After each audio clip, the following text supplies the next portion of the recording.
in the forgotten valleys of Eastern Europe, where fog still clings to the ruins of broken crosses.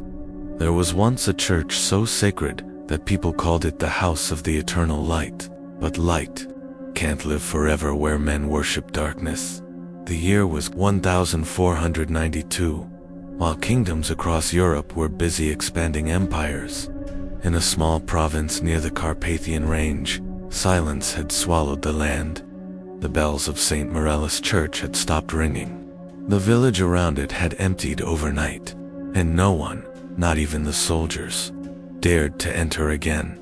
But history remembers one witness, a monk named Brother Ilian, whose diary was found buried under the ashes of that very church.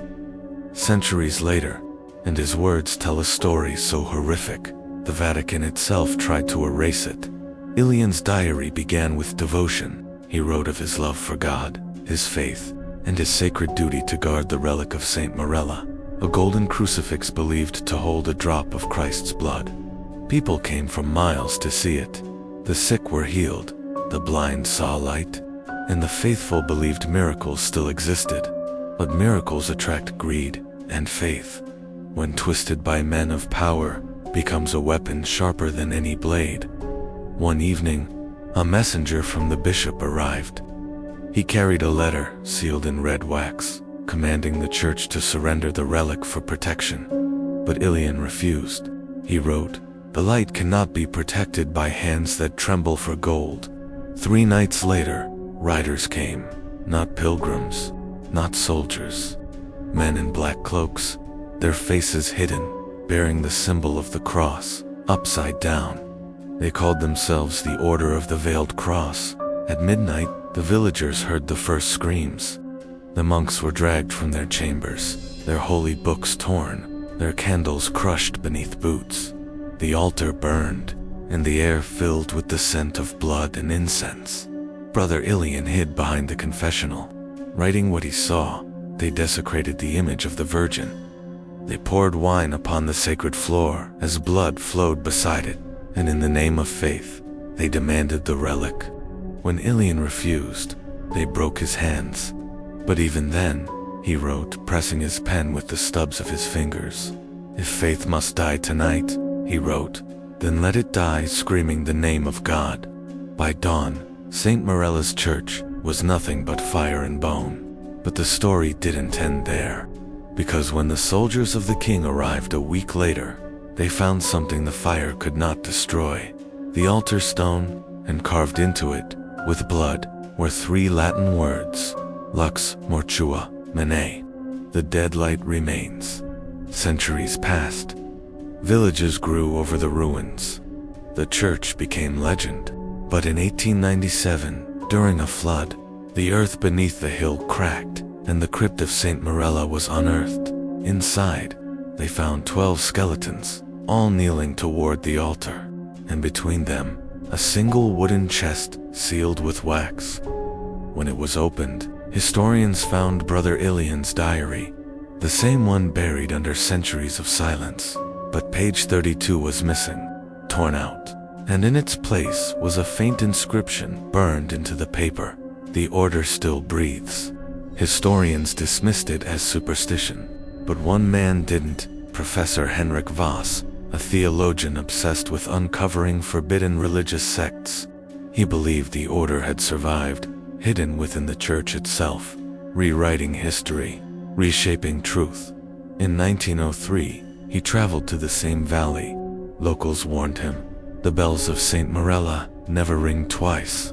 If you hear them, you are not alone." Voss laughed at the superstition until he heard them. He kept a journal, just like Ilian. The last entry read, "The valley is not empty. At night, I see shadows walking between graves, whispering prayers in Latin backwards. I found symbols carved on the rocks, the same as those on the relic drawings. I believe the relic was never stolen. It was hidden, somewhere beneath the altar that no longer exists." That was his final note. His tent was found torn apart. No body was ever recovered. Some say the Order of the Veiled Cross was never a group of men, but an idea, a dark faith that turned holiness into horror, a faith that believed salvation could only come through desecration, that to purify the soul, one must first defile it. And if you visit that valley today, when fog rolls over the stones and the old bells echo faintly through the hills, you might hear a whisper carried by the wind. Lux mortua mane. The dead light remains, still breathes. The year was 1976. In a small town near a man named Father Emil Kovacs unlocked a door that hadn't been opened for centuries. Behind that door lay the archives of the diocese, sealed after the Second World War. Inside those archives, covered in mold and dust, was a small, iron-bound box marked only with one symbol, the veiled cross. When he lifted the lid, there was no treasure, no relic, only bones. Tiny, broken bones of what looked like children, and buried among them, a page. The missing page 32 from Brother Ilian's diary. The words on it read, "The relic was never of Christ. It was his opposite." Father Emil sent the page to the Vatican for authentication. A week later, the letter was acknowledged, and 3 days after that, Father Emil was found hanging in his quarters, his body burned from the waist down, as if exposed to heat no human could endure. The police ruled it accidental fire, but the photo of the scene told another story.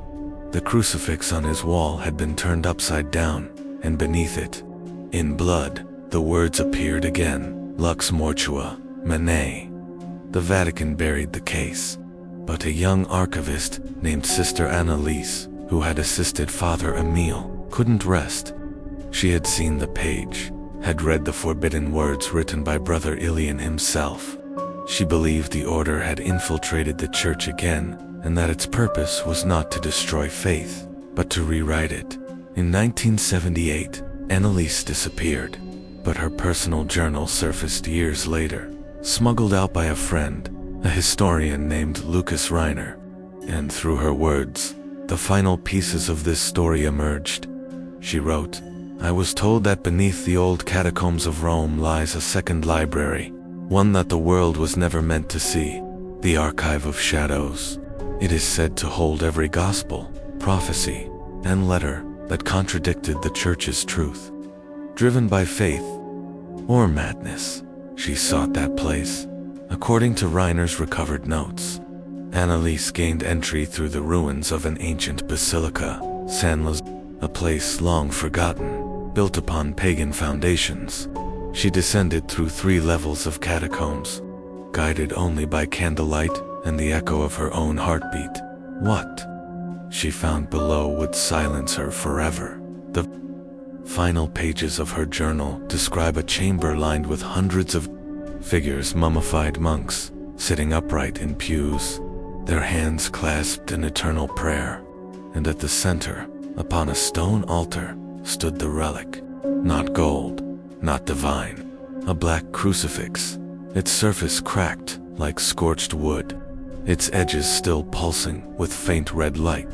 She wrote, "It hums like breath. It watches. I feel it knows my name."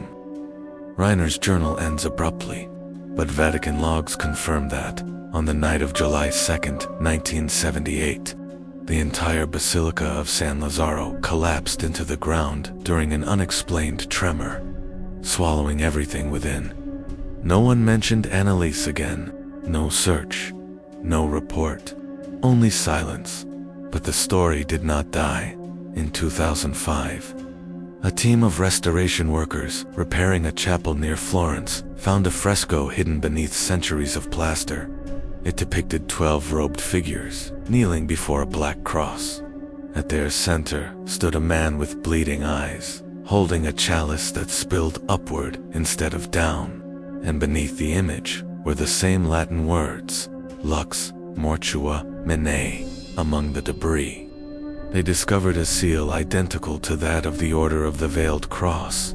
When historians analyzed the pigments of the fresco, they found traces of human ash mixed into the paint. One of the workers, a man named Carlo Benedetti, took a piece of the fresco home, a small shard of stone that contained the eye of the central figure. Within a week, his wife claimed he had changed. He would wake at night, whispering prayers in Latin, prayers she didn't recognize. Then one evening, she found him in front of the mirror, chanting, "He sees me now. He sees us all." The next morning, he was gone. All that remained on the mirror were 3 bloody letters, LMM. In 2009, journalist Maria Vogel began investigating the Order of the Veiled Cross. Her documentary, The Church of Shadows, was banned before release, but fragments leaked online, one showing her interviewing an elderly priest who confessed something chilling. The order was never destroyed. It became the foundation. It is the blood within the church, and every generation, it chooses a keeper, one who carries the relic's will. When asked what the relic truly was, he smiled and said, "It is not the symbol of sacrifice. It is the memory of rebellion." 2 days later, his confessional burned down. No traces of accelerant were found. Maria Vogel vanished a month later in Venice. Her final audio recording, recovered from her phone, captured the sound of church bells ringing twice. They say the sound of St. Mirella's bells can still be heard, even though the church no longer exists. Some say it's the wind, others know better. And if you listen closely, deep within those echoes, there is a voice. It doesn't pray. It calls. It calls for faith to burn again, not for salvation, but for remembrance. In 2021, archaeologists unearthed a sealed tomb beneath what used to be the Vatican Gardens. Inside it were 12 skeletons, the same number found beneath St. Mirella centuries ago. Their skulls were marked with crosses carved inward, and at the center of the tomb lay a single object wrapped in black silk. When they unwrapped it, they found an iron crucifix, broken in half. On one side, an inscription barely legible, under centuries of rust, Ilian. On the other side, newer, carved in modern Latin, Annales. 2 souls, separated by 500 years, bound by one secret faith. No one knows what happened to that relic. The Vatican denies its existence. The records of the excavation have vanished, but in recent years, priests across Europe have begun to report strange incidents.